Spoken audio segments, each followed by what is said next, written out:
Hello and welcome to Tech Deals. Which high-end CPU should you buy for your next content creation and gaming PC?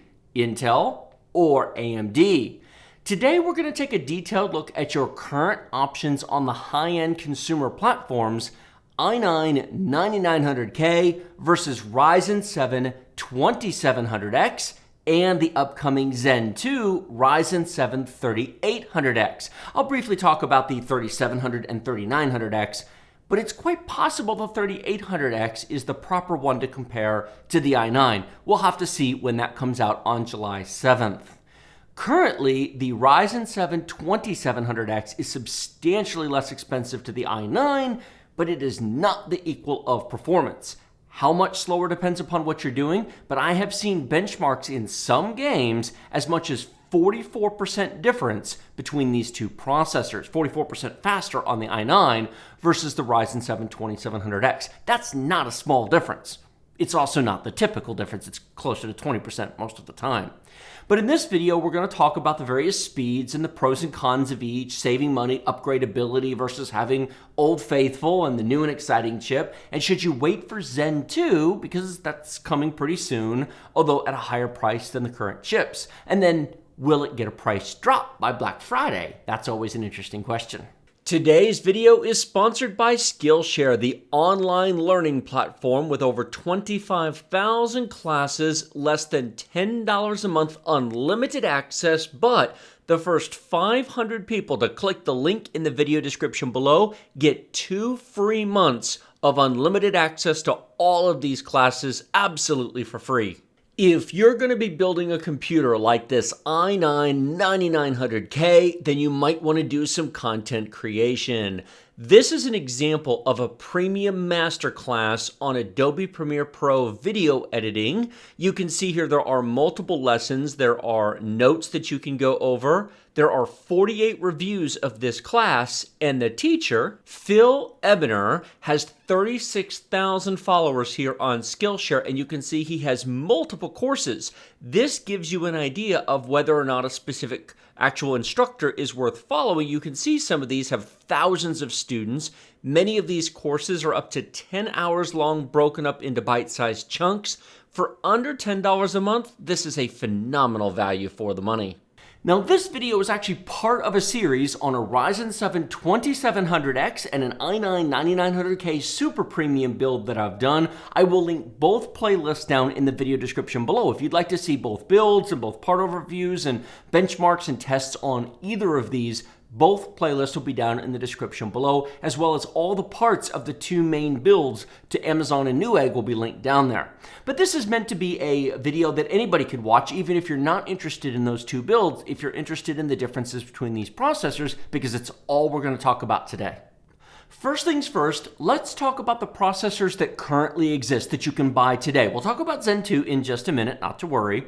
But currently today, the best CPUs for general consumer purposes that you can buy are the $489 i9 9900K 8-core, 16-thread, 5 gigahertz CPU. It's actually 4.7 gigahertz all-core boost with a 5 gigahertz max turbo. Turn on multi-core enhancement on any reasonable Z-series board. It goes to 5 gigahertz on all cores without any manual overclocking required. It's a single setting. Just turn on MCE in the BIOS and you're good to go. Put reasonable cooling on it, either a Noctua NH-D15, a Darkrock Pro 4, or any 280 or 360 millimeter liquid cooler. I've done both, and it runs just fine. Cool and quiet in games in the 60 to 70 degrees Celsius range. It's actually pretty reasonable. On the flip side of the coin, we have the Ryzen 7 2700X, $280. It is a lot less expensive by $210 versus the i9. Also, 8 cores and 16 threads. But unlike the i9, it comes with a cooler, the Wraith Prism RGB cooler.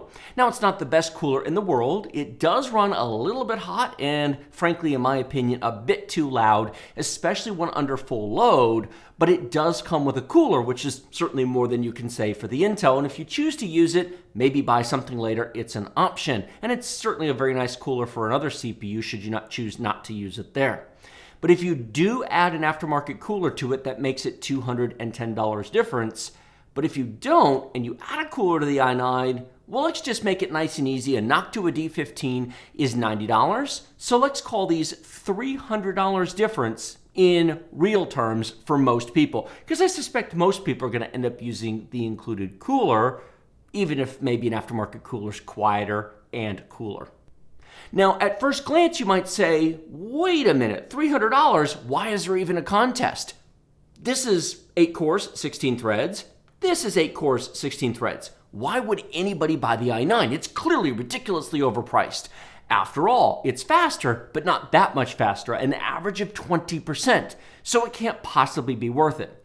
That depends upon what your goals are, and this is perhaps the simplest, most concise point I can possibly make. If your goal is to have frame rates in the 144 to 240 hertz range as an average with minimums above 100, you want the i9.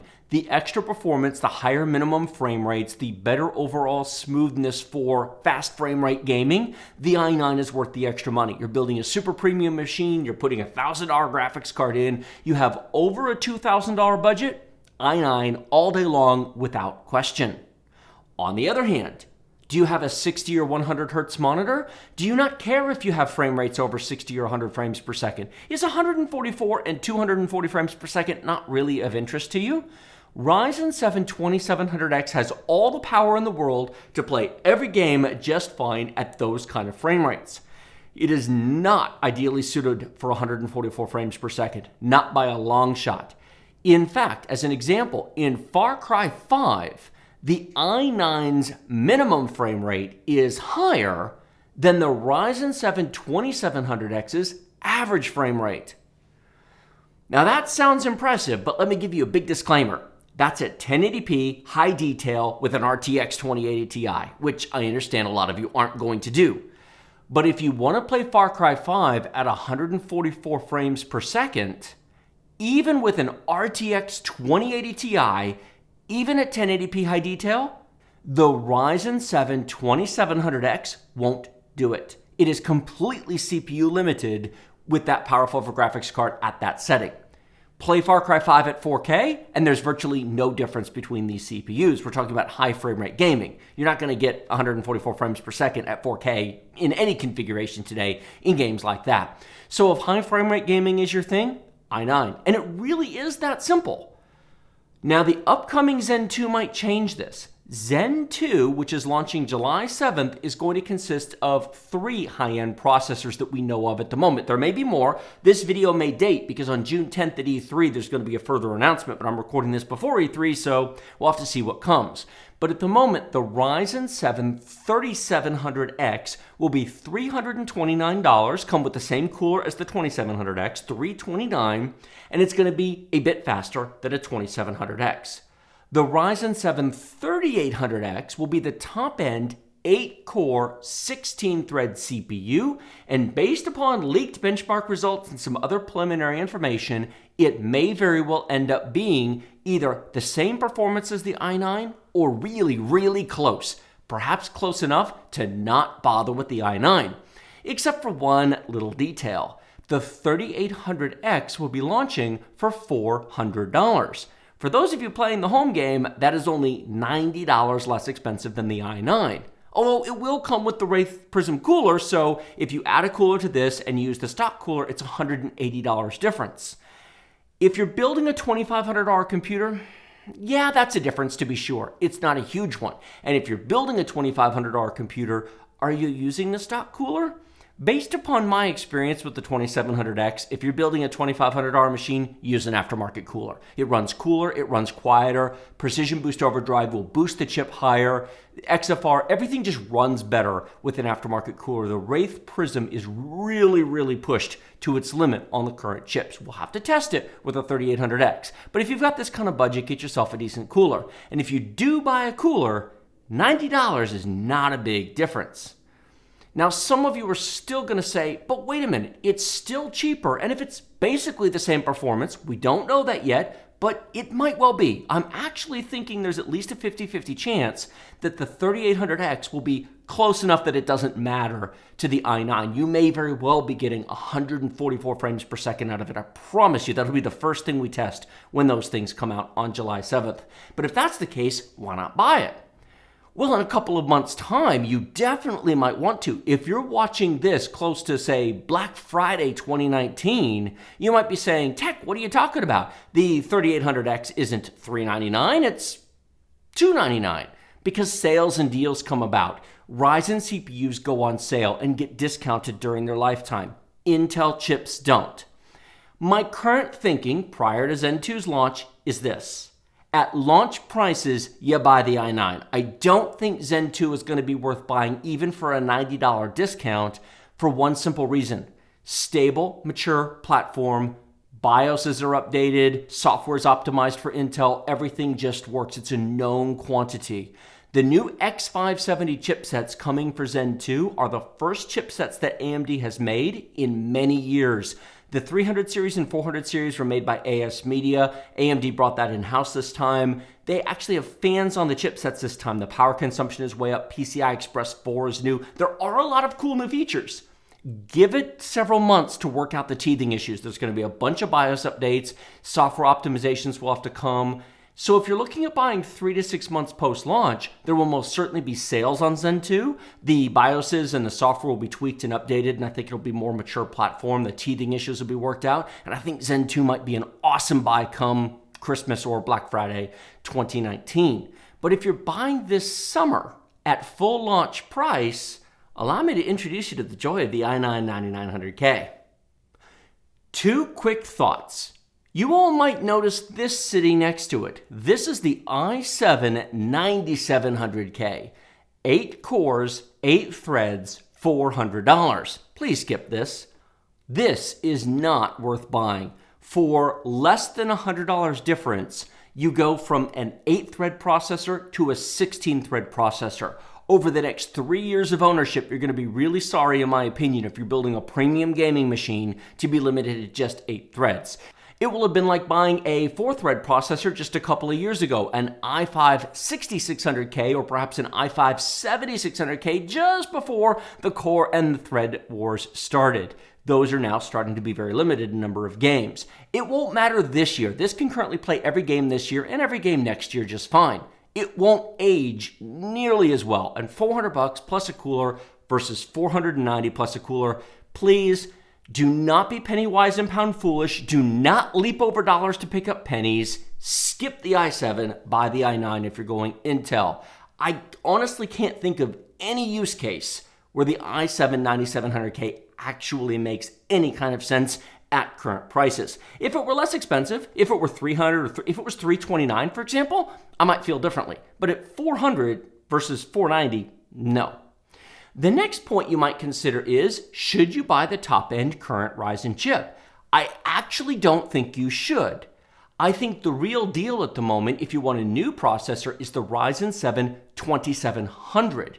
It is $209 at the moment, comes with an excellent Wraithspire RGB cooler. It's a couple hundred megahertz slower than the 2700X, but if you cared about that, you'd be buying i9 or waiting for Zen 2. If you want 60 to 100 frames per second in your games, if you want great multi-threaded performance, for just over $200, a Ryzen 7 2700 is in fact the deal, the non-X version of that chip. But it gets even better than that. As you scale down the budget of your machine, if you're watching this going, man, I don't want to spend $2,500 or $3,000 on a computer, can't I get decent performance for less? You really can. This is all way overkill. This is luxury, which is why it's called the Cadillac and the Lexus build and not the Chevy and the Ford build, just as, well, I guess it would be Toyota build. But it's why it's not called those. The truth of the matter is, you can buy a Ryzen 7 1700X for $130 to $150. And frankly, that's all anybody really needs. It's a little bit slower than a 2700, but not by much. Install it on a less expensive motherboard, and you have amazing value for the money. And that is actually what this is. This is a first generation 1700X right here, and that if you can get it for $150 or less, is a really impressive value. More so, frankly, than anything else we've talked about.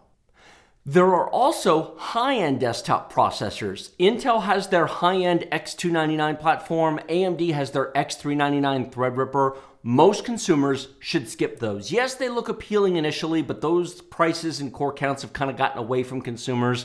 I have recommended them in the past, but I don't for the average person anymore. This is really where it's at. So in my opinion, unless you are a serious professional money-making content creator, skip those and stick to this level.